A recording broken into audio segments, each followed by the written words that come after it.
Candlelit parlors across Victorian England, people sat breathless around polished tables, waiting. The lights dimmed. A knock echoed. Then a voice. But whose voice was it? Could the dead truly speak? Or was it all an elaborate illusion? Tonight, we're diving into the shadowy world of Victorian. The voices, the photographs, the secrets, and the tricks that fooled even scientists. This is more than a ghost story. This is Victorian real voices. The Victorians were obsessed with death. Queen Victoria herself wore black mourning clothes for over 40 years after Prince Albert's death. Death wasn't just the end, it was a doorway. Families kept locks of hair in lockets, photographed their dead children, and held to speak with lost loved ones. Spiritualism became a cultural phenomenon. It promised comfort, closure, and contact. Contact with the other side. Were more than spiritual rituals, they were social events. Parlors became portals. Guests held hands in silence as the lights dimmed. Mediums channeled spirits through table wraps, automatic writing, and whispered voices that seemed to come from thin air. The Fox sisters in America ignited the movement with mysterious spirit knocks. The idea spread like wildfire, and England was captivated. By the Iba Lulings were everywhere, from drawing rooms to theaters. Everyone wanted to talk to the dead. But were they really listening to spirits or to the clever manipulations of charlatans? Florence Cook was one of the most famous mediums of the era. She claimed to channel the spirit of Katie King, a ghostly woman who physically manifested in. Even Sir William Crookes, a respected scientist, attested it was real. But others weren't so sure.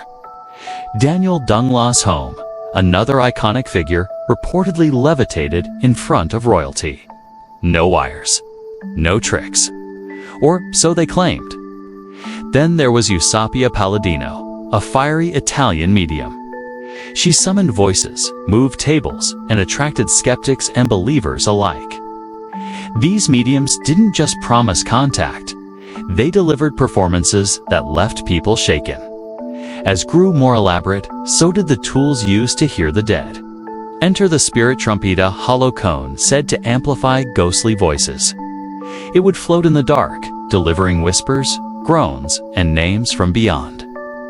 Later, mediums experimented with phonographs and early radios. Some claimed voices came through the static. Others believed the dead were learning to use human inventions.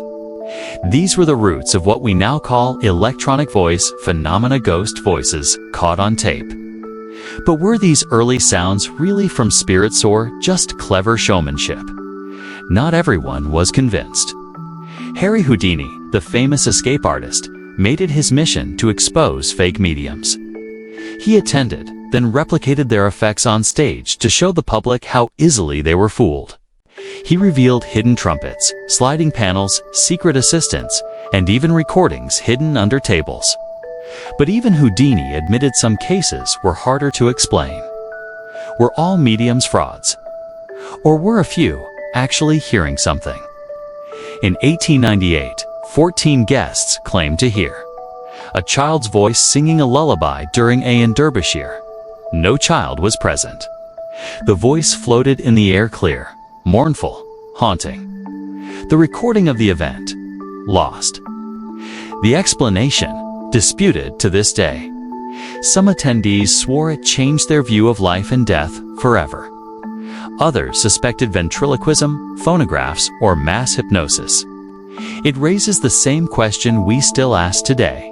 When we hear a voice in the Victorians believed they had pierced the veil. They believed the dead could speak, that the past never truly leaves us.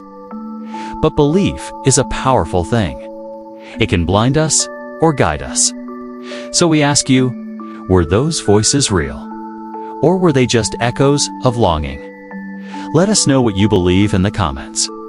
If you're ready for more haunted history and forbidden mysteries, hit that subscribe button.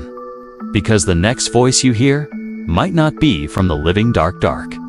Are we imagining it? Or is something speaking back?